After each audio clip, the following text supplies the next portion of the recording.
Le moment est venu de conclure cette journée où vous remerciez d'être venu. Je voudrais d'abord peut-être revenir quelques mots sur les débats qui ont eu lieu. Merci à ceux qui ont pris le risque quand même d'évaluer de manière aussi objective que possible, avec des regards croisés, parce que tout le monde n'est pas d'accord, hein, le début de ce quinquennat. Je pense d'ailleurs qu'il y aurait intérêt à évaluer pas seulement la construction des politiques, mais leur mise en œuvre. Parce qu'en France, on travaille beaucoup plus sur l'élaboration que sur la mise en œuvre. La mise en œuvre est au moins aussi importante que l'élaboration. Et là, l'évaluation, oui, mais l'évaluation, on en fait un peu, mais on définit des politiques, mais on ne s'intéresse pas à la manière dont on va mettre en œuvre ces politiques. C'est un gros problème français, ça. Et là, il y aurait des cartons assez faciles à faire, à mon avis, et qui aideraient au progrès collectif. Je crois que, voilà. Il y a quelque chose d'important qui est apparu au cours de ce débat, que je crois vous voudrez remettre un peu plus en avant. C'est l'idée qu'au fond, le progrès social, pendant très longtemps, a reposé sur l'idée que c'est par l'augmentation des ressources qu'on faisait du progrès social. C'est-à-dire, l'augmentation des ressources, ça permet de donner plus à ceux qui ont moins, sans prendre quoi que ce soit à ceux qui ont déjà. Voilà. Le problème, c'est que si la croissance économique n'est plus au rendez-vous de la même façon, on va être obligé d'avoir une logique de partage. L'économique n'est plus la seule manière de résoudre le problème social. Je crois que c'est apparu dans le débat sur les finances publiques. C'était ça le sujet. Et ça montre bien que ces valeurs de sobriété, de fraternité et de partage sont essentielles aujourd'hui. Je dirais au nom aussi de Pierre Guillaume, puisque nous sommes deux coordinateurs au Pacte civique. Hein. Il y a une équipe nationale, une coordination générale qui se réunit toutes les semaines, et puis deux coordinateurs. Il y aura maintenant 4 porte-paroles, puisque voilà, qui dans la nouvelle gouvernance que nous sommes en train de définir. Bon. Donc, moi, ce que je voulais vous dire, c'est que donc, nous avons un gros programme de travail. Comme vous pouvez voir, nous sommes assez actifs, nous avons beaucoup de choses.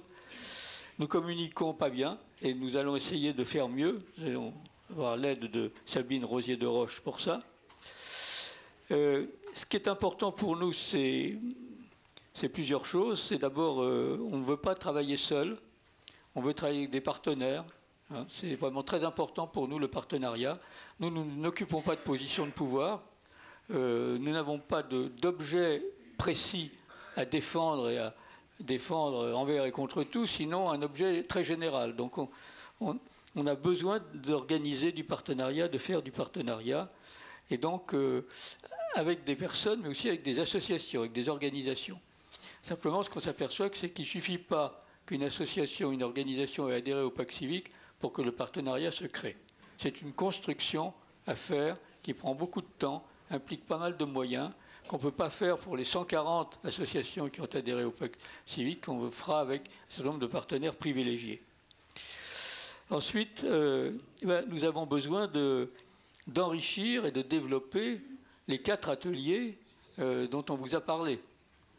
Hein, les ateliers Observatoire citoyen de la qualité démocratique, Europe, emploi et fraternité. Donc, on a besoin de vous, et vous aurez remarqué qu'il y a dans vos dossiers un questionnaire qui vous permet de dire si vous êtes intéressé, pas intéressé, et en même temps qui vous permet d'évaluer l'après-midi et de nous dire si ce que nous avons proposé vous a convenu ou pas. Donc, merci de répondre à ce document qui nous permettra ensuite de mieux nous organiser pour mieux agir. Et on a quand même pas mal de besoins dans les différents ateliers que nous faisons fonctionner.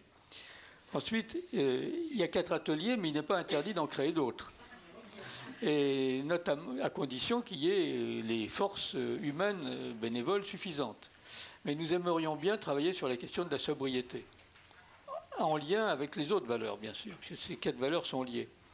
Et donc, s'il y a des personnes intéressées par un travail sur la sobriété, en lien avec l'écologie, bien entendu, mais aussi avec la question sociale, ça serait vraiment utile.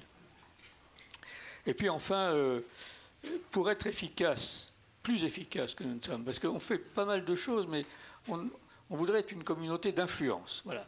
C'est Éric Tillier, notre nouveau délégué général, a essayé de dire qu'au fond, nous ne sommes pas là pour prendre le pouvoir, mais nous ne nous désintéressons pas de l'action, même si nous avons des dimensions de think tank.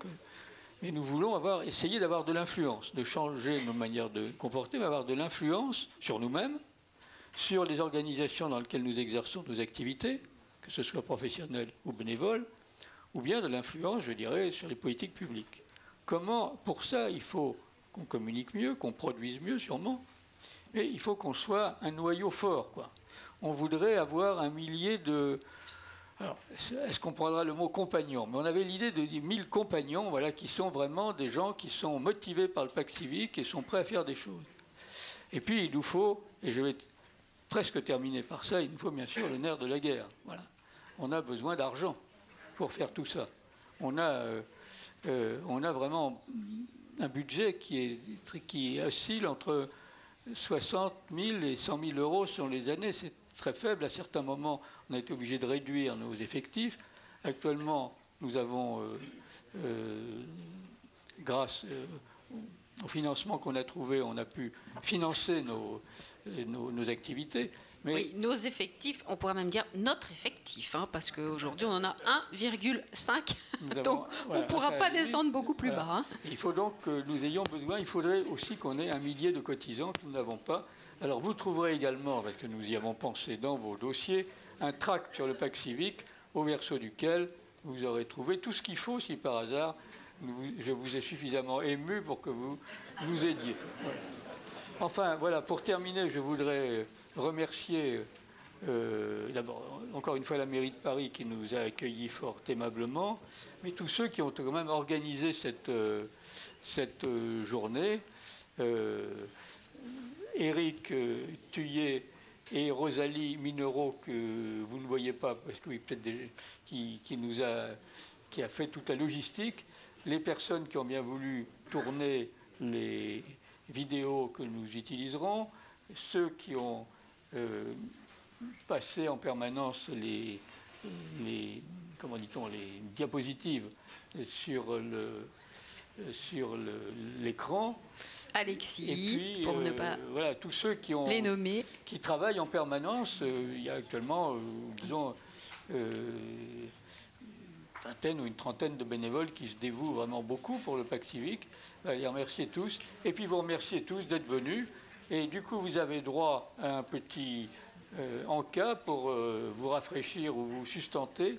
Alors malheureusement, nous avions prévu en principe qu'il y aurait un accordéoniste du métro que